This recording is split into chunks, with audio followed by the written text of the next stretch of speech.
আমারও বাড়িতে একটা সন্তান আছে। আমিও তো একজন মা। আমিও জানি একটা বাচ্চা কি করে মানুষ করতে হয়। ভগবানের দয়ায় টাকা-পয়সা কোনো কিছুর অভাব নেই। কিন্তু তাও শ্বশুরমশাই, শাশুড়ি মা, নিজের বাবা-মা, প্রত্যেক বড়রা আমাদেরকেও যখন মানুষ করেছে তখনও শুনেছি, অতিরিক্ত দিয়ে বাচ্চাকে মানুষ করা কখনো উচিত না। কেন? না একটা বাচ্চার মধ্যে ছোট থেকে শুধু দাও, দাও, দাও। তারপর এক জিনিসের প্রতি লোভ বেড়ে যায় বাচ্চার। খেলার জিনিস বাচ্চাদের অতিরিক্ত পরিমাণে দেওয়া উচিত না। কেন? না বাচ্চাদেরকে যতটুকু দেবে খুব অল্পের মধ্যে রাখা দরকার। আছে বলেই যে বাচ্চাকে ভরিয়ে দিতে হবে তার কোনো মানে নেই। কথায় বলে না, অতি বড়লোকের ছেলেও কিন্তু চট করে মানুষ হয় না। কেন? অতিরিক্ত পেয়ে গেলে না, অতি বড়লোক মানে কি? যাদের প্রচুর টাকা পয়সা আছে, তাদের বাবা-মায়েরা সময় দিতে পারে না। তার বদলে কি দেয়? জিনিসপত্র দিয়ে দিয়ে। কিন্তু ভবিষ্যতে আমরা দেখি তো, অতিরিক্ত জিনিস পেয়ে গেলে বাচ্চারা কি হয়? সেই বাচ্চাই বড় হয়ে গিয়ে বলে, "যখন তোমাদেরকে আমার প্রয়োজন ছিল তখন তো তোমরা আমার পাশে থাকোনি, তখন তো শুধু আমাকে জিনিস দিয়ে দিয়েছিলে। ভালো এটা নাও, ওটা নাও, এটা খেলো, দামি, দামি জিনিস দরকার নেই। তোমরা কেন থাকোনি?" একটা বাচ্চাও কিন্তু, কারণ আমরা সিনেমাতে সব জায়গায় দেখেছি আর সিনেমা বড় পর্দার জিনিসগুলো কি দেখায়? যেগুলো বাস্তব সেগুলোকেই তারা তুলে দেখায়, তাই তো? তাহলে একটা বাচ্চা মানুষ করতে গেলে কি উচিত? আমিও সবসময় এটাই করি আমার ছেলের ক্ষেত্রে।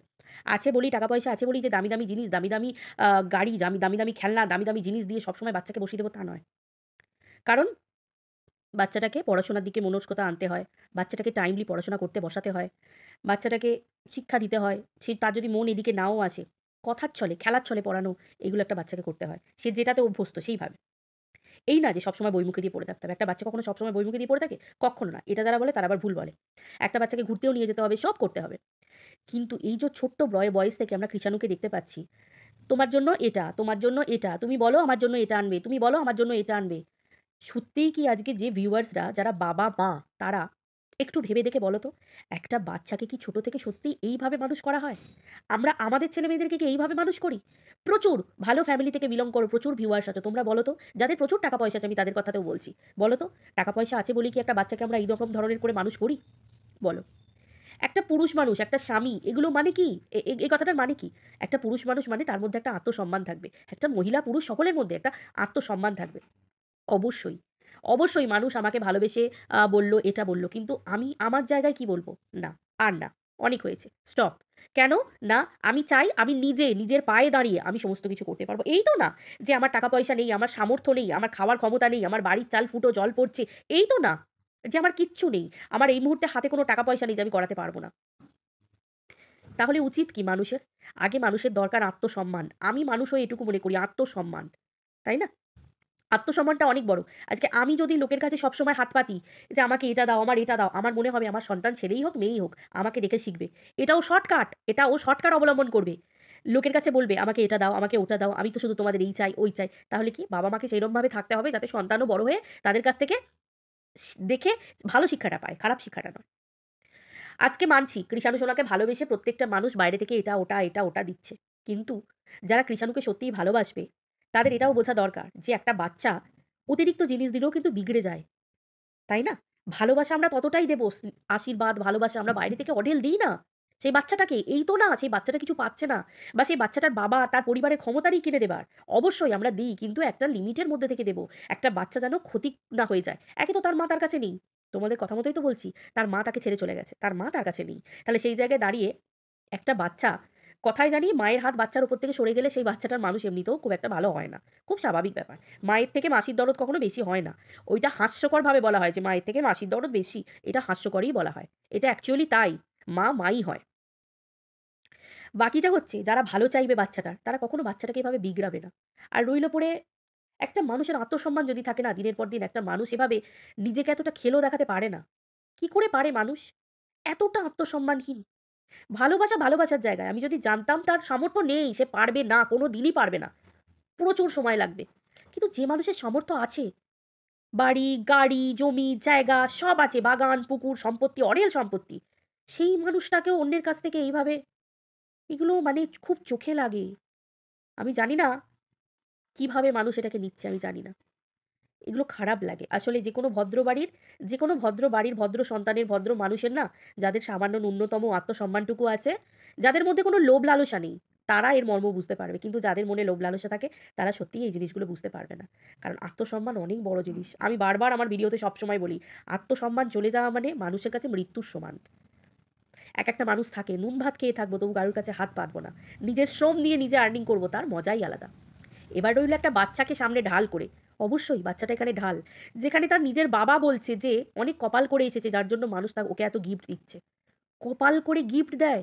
গিফট পাওয়ার জন্য কপাল? এখানে বলা দরকার ছিল মানুষের মতো মানুষ হয়ে যে অনেক কপাল করে এসেছে এত মানুষের ভালোবাসা পাচ্ছে। অনেক কপাল করে এসেছে যে গিফট পাচ্ছে একটা বাচ্চা আমরা পাচ্ছি না। এটা মনে হয় তার বাবার অপূর্ণতা। কি অবস্থা!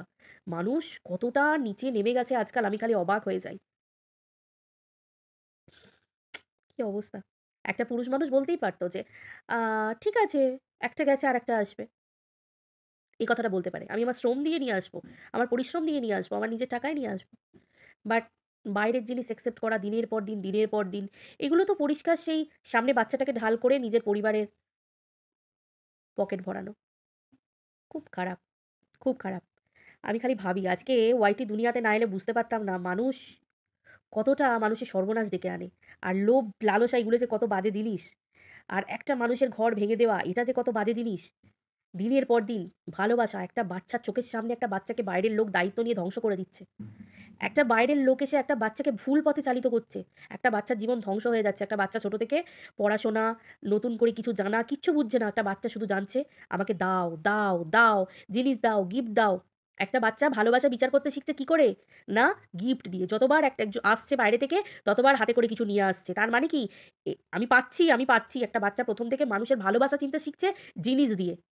মানে যখন বাচ্চাটা ভবিষ্যতে জিনিস পাবে না, সে আর কাউকে ভালোবাসবে না। সে বলবে মুখের ওপর যে, "তুমি কিছু আনোনি, তুমি সঙ্গে করে আনোনি।" একটা বাচ্চা ছোট থেকে এইভাবে তৈরি হচ্ছে। আসলে এটা কপালটা খারাপ তার। যে বাচ্চার মানে বাচ্চার বাবা, যে বাচ্চার পরিবারের লোকজন, কপালটা খারাপ তাদের। যে তাদের চোখের সামনে তাদের বাচ্চাটা নষ্ট হয়ে যাচ্ছে, শেষ হয়ে যাচ্ছে। একটা বাচ্চা মানুষ হচ্ছে না। আমি শুধু অবাক হয়ে যাই, মানুষ কতটা নিচে নামলে তবে নিজের বাচ্চার প্রতি এতটা অবিচার হতে দেয়, এতটা অনাচার হতে দেয়। আজকে একটা বাচ্চা একটা YouTube এ হাইলাইট করা হচ্ছে। ইনসাইড আউট অন্যান্য ব্লগিং এর ছেলেমেয়েরা বাচ্চাদেরকে তাদের খেলাধুলা দেখানো হয়, তাদের অন্যান্য এক্টিভিটিস দেখানো হয়। নাকি তাদেরকে এটা দেখানো হয় যে তাদের আ মানে কি বলবো? ইনসাইড আউট তারপর অন্যান্য যেসব আমি ইনসাইড আউটটাকে বারবার বলি কেন না তাদেরও তো বাচ্চাটা বারবার YouTube এ তাদের বাচ্চাটাকেও দেখানো হয়। কিন্তু তাদের বাচ্চাটাকে এতটা বাহাল্লামোর মধ্যে এতটা আম এরকমের মধ্যে দেখানো হয় না। তাদের তো প্রচুর আছে। প্রচুর, প্রচুর আছে। সেইজন্য আমি ইনসাইড আউটকে উদাহরণ দিচ্ছি। তারাও তাদের বাচ্চাকে ছাপোষার মতো করে মানুষ করে। আজকে আমি যে জিনিসটা দেখছি বাইরে থেকে যে মানুষগুলো ইনসাইড আউট এর বাচ্চাকে জিনিসপত্র দেয়, সেই জিনিসপত্রগুলো ভালোবাসা হিসেবে তাকে সেইভাবে সেই বাচ্চাটার কাছে রিপ্রেজেন্টই করে না অর্পি আর ইয়ে সৌহার্দ্য। সেইভাবে রিপ্রেজেন্টই করে না। ভালোবাসা, তোমাকে ভালোবেসে দিয়েছে। এরকমভাবে রিপ্রেজেন্ট করে। কোনো লোভ, কোনো লালসা এভাবে নয়।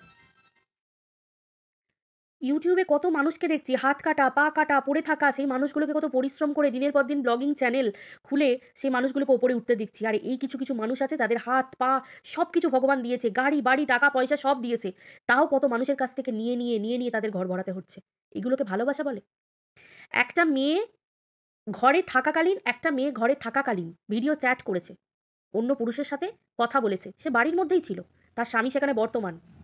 সেই জিনিসটাকে ঘরের মধ্যে চেপে রেখে স্ত্রীর সাথে বসে সবকিছু মিটিয়ে নিয়ে ঠিক করা গেল না। নাম দেয়া হলো পরকীয়া। ঠিক আছে। কিন্তু আমরা যতদূর জানি একটা পরকীয়া নোংরামি অর্থে তখনই ধরা হয় যখন একটা মেয়ে শারীরিকভাবে একটা ছেলের সাথে যুক্ত হয় বা একটা ছেলে একটা মেয়ের সাথে শারীরিকভাবে যুক্ত হয়। তখনই তাকে পরকীয়া বলে। কিন্তু সেই মেয়েটা যখন শুধুমাত্র ফোন বা ভিডিও কলের সাথে চ্যাটের সাথে লিপ্ত ছিল, সেই মেয়েটাকে এমনভাবে স্ট্যাম্প মেরে দেওয়া হলো, মেয়েটা নোংরামি করেছে, মেয়েটা অতি নোংরা বলে সোশ্যাল মিডিয়ায় তাকে বিক্রি করে দেওয়া হলো। সেই মেয়েটা ক্ষমা চাইতেও ক্ষমা করা হলো না। যখন সেই মেয়েটা নিজের ঘর ছাড়তে বাধ্য হলো নিজের ঘর ছাড়তে তখন সোশ্যাল মিডিয়াতে তুলে বাইরের লোক তাকে নোংরা, নোংরা ভাষায় আক্রমণ করল। কিন্তু তার পরিবার তাকে রক্ষা করল না। মেয়েটা বাপের বাড়িতে থাকতে বাধ্য হলো। বলা হলো মেয়েটা কলঙ্কিনী, সন্তানকে ডাইনি, সন্তানের পক্ষে অতিরিক্ত ক্ষতিকর। সেই মেয়েটা সন্তানকে বাবার বাড়িতে রেখে দিল। আজকে বলা হচ্ছে মেয়েটা এতটা ডাইনি, মেয়েটা কেন সন্তানকে নিয়ে যাচ্ছে না? সমাজ কি ধরনের কি ধরনের? আজকে আরেকজন এসেছে সেই মেয়েটার পরিবর্তে তার মায়ের জায়গাটা দখল করতে। ছেলেটাকে মানুষ করতে, মানুষ করার টেকনিক শেখাতে। কেন তার মা কি মরে গেছে? কি সমাজ! মানুষ কত নোংরা কথা বলছে, কত নোংরামি করছে, কত কি সেগুলোকে মানুষ ক্ষমা করে দিচ্ছে। সব ক্ষমা করে দিচ্ছে মানুষ, সব ক্ষমা করতে পারছে। কত ভয়ানক, ভয়ানক কথাবার্তা, কত নোংরামি মানুষ ক্ষমা করে দিতে পারছে। আর একটা স্বামী-স্ত্রীর মধ্যেকার ব্যাপার যেটা ৪ দেয়ালের মধ্যে থাকার দরকার। স্বামী-স্ত্রী নিজেরা পারলেও সেই জিনিসটাকে ঠিক করে নিতে পারত। কিন্তু সেই সব কিছু বাইরের লোক তখন আর শিক্ষা দিচ্ছে না। তখন বাইরের লোক শিক্ষা দিচ্ছে কি? না তোমার বউকে রেটে বিক্রি করো। আমরাও কনটেন্ট পাবো, তুমিও বেচো, তুমিও পয়সা পাবে, তুমিও সব পাবে। সিরিয়াসলি? অথচ সেই মেয়েটাকে দেখো সে কোনো নোংরামি করে ব্লগিং চ্যানেল দাঁড় করাচ্ছে না। কারোর কাছে হাত পাততে হচ্ছে না। পরকীয়া করল সে। নোংরামি তো সে করবে কিন্তু তার ভিডিওতে কোনো নোংরামি নেই। কোনো নোংরামি নেই। কারোর কাছে তাকে হাত পাততে হচ্ছে না। সে 0 থেকে হিরো হচ্ছে। নিজের টাকায় একটু, একটু করে যা করছে বুকে দম নিয়ে বলতে পারবে আমার নিজের টাকায় করছি আমি। নিজের দমে করছি। কারোর একটা টাকায় ফুটানি মারাইনি। কেউ আমার বাড়ি বয়ে একটা খাট, বিছানা, আলমারি কিচ্ছু দিতে আসছে না। মেয়েটা কিন্তু মাথা উঁচু করে বলতে পারবে। সামনে ট্রাম্প কার্ড হলো কি একটা ছোট্ট শিশু। দিনের পর দিন একটা বাচ্চাকে হাইলাইট করা হচ্ছে ইউটিউবে, সোশ্যাল মিডিয়ায়। কি? কিভাবে ভাইরাল হচ্ছে? না তার মা পরকীয়া করে চলে গেছে। তার বাবা এইরকমভাবে খুব অসহায়, ভীষণ অসহায়। যার বউ পরকীয়া করে চলে যাবে, আমি যতটুকু জানি কোনো ভদ্রবাড়ির পুরুষ মানুষ হলে তার বউকে নেবে না, ডিভোর্স দিয়ে দেবে। চলো মিটে গেল ঝামেলা। ছেলে কার কাছে থাকলো আইনি মতে সেটাও আ ঠিক হয়ে যাবে। কিন্তু এইভাবে দিনের পর দিন লোকে তো বউ মরলেও এইভাবে ছেলেকে হাইলাইট করে না। যেভাবে আজকে ছেলেকে, বাচ্চাটাকে হাইলাইট করা হচ্ছে। আমার শুধু বলার এটাই কথা, বাচ্চাটা তো তারই। বাচ্চাটা তো তারই। আবারও বলছি, চাল ফুটো, জল পড়ছে, খেতে পাচ্ছে না, পড়তে পারছে না আলাদা ব্যাপার। গাড়ি চড়ে বেড়াচ্ছে, বাড়ি আছে, গাড়ি, বাড়ি, টাকা, পয়সা, অগাধ সম্পত্তি। আলাদা কোনো ওয়ারিস নেই, একটাই ওয়ারিস। তাও তাকে লোকের জিনিসের ওপর নির্ভর করে একটা বাচ্চাকে নিয়ে চলতে হচ্ছে। একটা বাচ্চা ছোট থেকে শিখছে শুধু দাও, দাও, দাও। বিশ্বাস করুন আজকে কথাগুলো কেন বলছি জানেন? কারণ আমি তো আমার বাচ্চাকে সেভাবে মানুষ করিনি। কারণ এটা মন থেকে বলছি। কোনো মাই বোধহয়, কোনো বাবাই বোধহয়, কোনো পরিবারই বোধহয় সন্তানকে এইভাবে কক্ষনো মানুষ করে না। এটা কি সন্তান মানুষ করার পদ্ধতি? টেকনিক? যে আমি আমার বাচ্চাকে ঢাল করে দাঁড়িয়ে দিলাম আর আমার ঘরের জিনিস হতে থাকলো। একটার পর একটা, একটার পর একটা। এটাকে লোভ বলে, লালসা বলে। এটাকে কখনো সম্মান নিয়ে বাঁচা বলে না। আমার মনে হলো কারণ আমারও তো সন্তান আছে, সেজন্য আমি বলতে এলাম। আমার বলার যদিও এগুলো বলে কোনো লাভ নেই। কারণ কেন? কথায় আছে জাত ছেলে। আ পরের ছেলে পরমানন্দ, যত উচ্ছন্নে যায় তত আনন্দ। আমি বলে কি করব? আমার বলে কিছু লাভ নেই। কারণ এই সাচ্চা কথার আজ পর্যন্ত পৃথিবীতে কেউ দাম দেয়নি। তবুও একজন মা তো নিজের তরফ থেকে নিজে ক্লিয়ার রইলাম। কেন না? কখনোই চাইব না আমার বাচ্চার ভালো হোক, আরেকটা বাচ্চার খারাপ হোক। আমি যেমন সৎ পথে আমার বাচ্চাটাকে চেষ্টা করব মানুষ করার, আমার ভিতরে যতটুকু ভালো আছে আমি চেষ্টা করব পরের বাচ্চাটারও যেন ভালো হয়। সেইজন্য আমার ভিডিও সেকশনে এই ভিডিওটা জ্বলজ্বল করবে। আমি ভগবানের তরফ থেকে সাচ্চা রইলাম। কিন্তু যে বা যারা এই নোংরামির সাথে যুক্ত হচ্ছে, একটা বাচ্চাকে শেষ করে দিচ্ছে এইভাবে, ভগবান তাদের বিচার করবে। আমি এইটুকু খালি বুঝি। চলো সবাই খুব ভালো থেকো। ছি, ছি, ছি, ছি! মানুষ এত নিচে নামতে পারে। ছি!